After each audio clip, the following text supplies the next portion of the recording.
Bonjour et bienvenue dans ton émission étudiante Culture Campus. Alors c'est la première de cette série de 2 semaines d'émissions où tu nous retrouveras quotidiennement pour te donner le maximum de conseils et d'encouragement pour la réussite à tes examens. Aujourd'hui, dans le cadre de cette première, les étudiants guyanais sont mis à l'honneur puisqu'on les retrouvera dans quelques instants pour discuter du thème du jour, à savoir la gestion du temps avant et durant les épreuves. Je t'en dis pas plus, regarde maintenant un micro-trottoir qu'on a réalisé sur ce sujet. S'agissant de la gestion du temps pendant l'examen, je pense qu'il faut tout d'abord comprendre l'intitulé du sujet pour éviter de faire un hors-sujet. Il y avait des trucs que je maîtrisais pas bien, donc ça m'a permis de, comme je me suis pris longtemps à l'avance, ça m'a permis de bien planifier ça, quoi. Bon, après ça, à la fin, je ne me tapais que des 7 de moyenne pendant toute l'année. Et à la fin, le jour du bac, j'ai réussi à avoir un 11 quand même, donc ça m'a servi. Mais tout d'abord, il faut accorder un minimum de temps pour son brouillon. Il faut répartir son temps au niveau des exercices, voir l'importance de chaque exercice et au niveau du barème, voir lequel qu'il faut privilégier avant de commencer. Je parle par rapport au bac, parce que pas par rapport aux autres concours, mais le principal c'est de rester le plus longtemps sur le brouillon en fait, pas de rédiger, de mettre toutes les idées qu'on pense sur le brouillon et c'est après à la fin qu'on forme nos phrases au fur et à mesure de nos idées.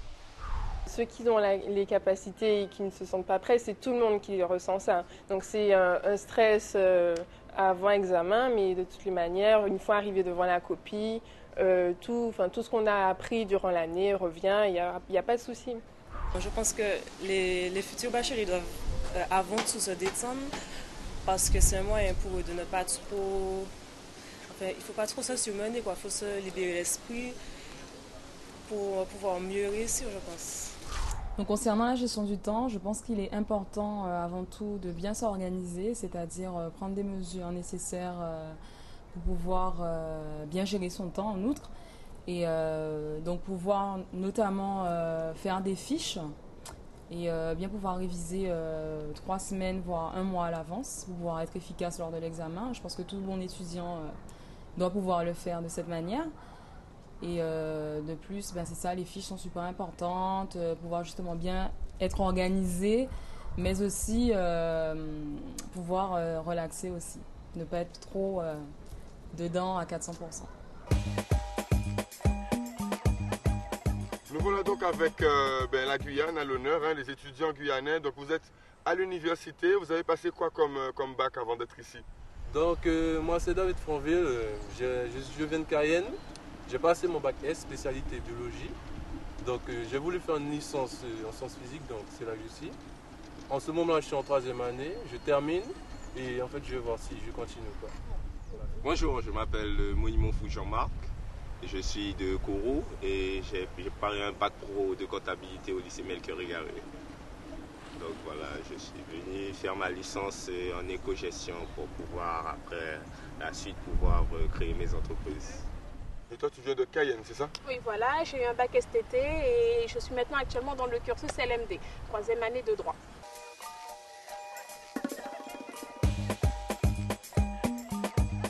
Alors pour moi, il y a 4 choses qui me paraissent importantes. Le premier point concerne, je dirais, la dernière semaine de cours. La deuxième chose, c'est le plan. Sur quel plan, comment on va faire pendant ces 15 jours.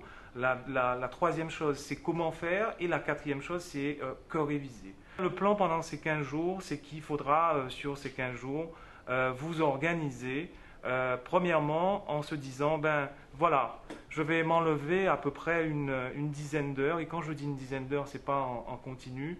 Cette dizaine d'heures sur ces 15 jours, elle va me servir à quoi? Elle va me servir à régler les détails. C'est-à-dire le jour des examens, comment je vais m'y rendre, qu'est-ce que je dois faire, à quelle heure je suis convoqué. C'est très important parce que souvent, il y a des gens qui arrivent en retard et qui sont, on ne les accepte pas, ça dépend donc de l'enseignant. Il faut bien individualiser votre espace de travail. Quand vous avez identifié votre espace de travail, il faut dire autour de vous et dans votre environnement que c'est un espace réservé et que vous ne devez pas être perturbé. Il faut absolument se garder 5 minutes, je dirais, 5 à 10 minutes avant la fin des examens, où il faut déposer son stylo, où il faut souffler et il faut se relire. Parce que c'est en se relisant pendant ces dernières minutes qu'on chasse, je dirais, les dernières erreurs d'inattention, les signes qui sont mal placés. Et ça permet, par simplement une décompression, on est très calme, on regarde sa copie avec un esprit critique. Et ça permet bien évidemment de chasser les dernières erreurs qui sont apparues au cours de l'épreuve. Alors vous avez vu ce sujet, qu'est-ce que ça vous inspire sur la gestion du temps? Qu'est-ce qu'on peut donner comme conseil? C'est vrai que moi j'étais au lycée, donc Melchior Égaré, donc terminal S. Je faisais n'importe comment et après, effectivement, 10 minutes avant la fin, je voyais que je commençais à paniquer, machin. Je réfléchissais qu'en fait, je commence par le plus facile, celui que je vais mieux gérer. J'essaie de gérer déjà le plus rapidement possible, le mieux. Et après, j'enchaîne, voilà, donc du plus facile au plus difficile. Et puis ça gère. Tu arrives, tu te donnes un temps pour lire. Voilà, c'est encore ce que disait Jean-Marc tout à l'heure. C'est pouvoir gérer. Tu te fais un planning. Tu dis que tu arrives dans la salle d'examen, tu notes ton nom sur la feuille. Parce qu'il y a beaucoup d'étudiants aussi à l'université qui oublient de le faire. C'est à la dernière minute qu'ils disent « Oh tiens, j'ai oublié d'écrire mon nom, mon prénom et tout dans la petite coche réservée à cet effet. » Et voilà, je sais pas, tu arrives, tu te poses, tu fais tes affaires tranquillement, tu lis les questions et après tu vois sur quoi t'enchaînes et sur quoi t'enchaînes pas. Donc je vous propose de regarder maintenant la rubrique de fin de cette émission où le président de l'Université des Antilles de la Guyane va nous donner des informations sur les dispositifs d'aide dont on peut bénéficier quand on souhaite monter des manifestations étudiantes. On regarde tout de suite. En fait, l'un des dispositifs que nous souhaitons mettre en place est un dispositif qui consiste à attribuer aux associations étudiantes une somme, si vous voulez, annuelle. C'est-à-dire que les associations qui ont des élus étudiants, puisque à l'université nous avons 3 conseils, le conseil d'administration, le conseil d'études et de la vie universitaire et le conseil scientifique. Et dans ces différents conseils, il y a des élus étudiants. Et donc, dans ces différents conseils, les étudiants qui sont élus à ces conseils percevront une somme annuelle de 350 €. Or, ceci aura pour but, de leur permettre, je dirais, de s'acheter par exemple des cartes de téléphone pour discuter entre eux et échanger, mais ça leur permettra aussi d'acheter du petit matériel, si vous voulez, pour leur permettre de s'installer. Un certain nombre d'autres dispositifs seront pensés avec les étudiants. Et là, j'insiste bien, il ne s'agit pas d'imposer aux étudiants de nouveaux dispositifs qui seront, je dirais, coupés de leur réalité, mais d'associer les étudiants à la réflexion et de voir avec eux dans quelle mesure il est possible de les aider dans leur fonctionnement quotidien. En fait, les conventions que nous signons généralement avec les villes universitaires ont plusieurs vocations. Bien évidemment, au titre de ces vocations, il y a généralement un volet étudiant, et là c'est le cas. L'objectif c'est de permettre à cette ville universitaire qui est Pointe-à-Pitre, mais c'est aussi le cas en Martinique avec la ville de Schellcher, c'est aussi le cas, je dirais, à Cayenne. L'objectif c'est fondamentalement la ville met à disposition des étudiants un certain nombre de moyens. Par exemple, ça peut être dans le cadre du transport, mettre un plus grand nombre de bus, je dirais, qui desservent telle ou telle ligne, de façon à ce que les étudiants aient moins de difficultés à accéder au campus. Par exemple, je ne prends que cet exemple. Donc l'objectif de ces conventions, c'est toujours, de toute façon, de permettre une plus grande souplesse, je dirais, dans le fonctionnement universitaire, et donc cette souplesse bénéficie naturellement aux étudiants. Alors moi, je suis tout d'abord élu au conseil d'administration de l'IESG, c'est-à-dire que je représente les étudiants lors du conseil d'administration de l'IES, qui se réunit afin de définir et de prendre les décisions concernant purement et simplement le campus Saint-Denis et l'IUT. Je suis aussi représentant au niveau du CEVU, qui est le conseil étudiant de vie universitaire, qui s'intéresse à la composition des programmes, ainsi qu'à tout ce qui concerne plus ou moins la vie étudiante.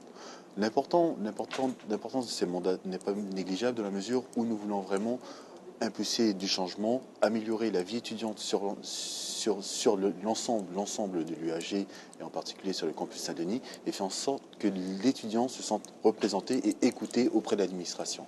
Nous avons à cœur de faire tout ce qu'il faut, d'initier tous les projets ou programmes pouvant contribuer à l'amélioration de la vie des étudiants. C'est une démarche tout d'abord personnelle, c'est-à-dire que moi je suis arrivé je suis en master d'économie et c'est vrai que tout au long de mon cursus, j'ai pu me rendre compte des lacunes, des améliorations que nous pourrions apporter, des changements qui sont à faire et c'est vrai qu'il est important que nous soyons représentés au sein de l'administration. L'association Animation lycéenne, elle consiste à organiser plusieurs manifestations, dont Miss Interlycée, les Jeux interlycées où les étudiants interviennent, et ainsi que le podium interlycée. Le podium interlycée qui consiste à former des chanteurs, des artistes en herbe. Et les manifestations ont lieu tous les 2 mois dans l'année, durant toute l'année scolaire. Pourquoi je suis contente d'être dans l'association lycéenne? C'est parce qu'il y a différentes manifestations qui me permettent de faire partie d'un groupe, de travailler dans une organisation et surtout, comme les membres ils sont pris à partir des lycées, donc ça nous permet de former les nouveaux, comme moi j'ai été formée lorsque j'étais lycéenne. Parce qu'il ne faut pas oublier que c'est une association lycéenne, donc c'est depuis le lycée. Et là, comme je suis étudiante, donc ça me permet de former les nouveaux arrivants. Donc on est déjà à la fin de cette émission. Je vous remercie de votre participation. Alors quel dernier conseil qu'on peut donner et quel message vous auriez à faire passer? Alors, ce serait de dire déjà bonne chose aux futurs bacheliers, bachelières, et de suivre leurs idées, leurs projets, en espérant qu'ils auront mûrement réfléchi sur leur voie. Et puis, voilà quoi. Bienvenue à l'université pour la rentrée 2009-2010. Bon, toutes ces jeunes Guyanais, Chamber et pas molly, pas flipper, pour nous bouger, pour nous réussir. Ok? Yes, I. Asani les que fa ba ta ka ba sabi asani na ulitanga na kifi kondo anga sani fishen ke fa fi shifa de fi shifa tang sabi wanchko ana wanko taki wan sandi di tanga atanga ima habi no madi pishi bibi yoko abi fu wakagi sabi na ulitanga da kondo ke shifa tang la mola te fi okon. Ben encore merci et l'émission continue, on se retrouve dès demain. Merci encore. Yes, pas de soucis, Yes.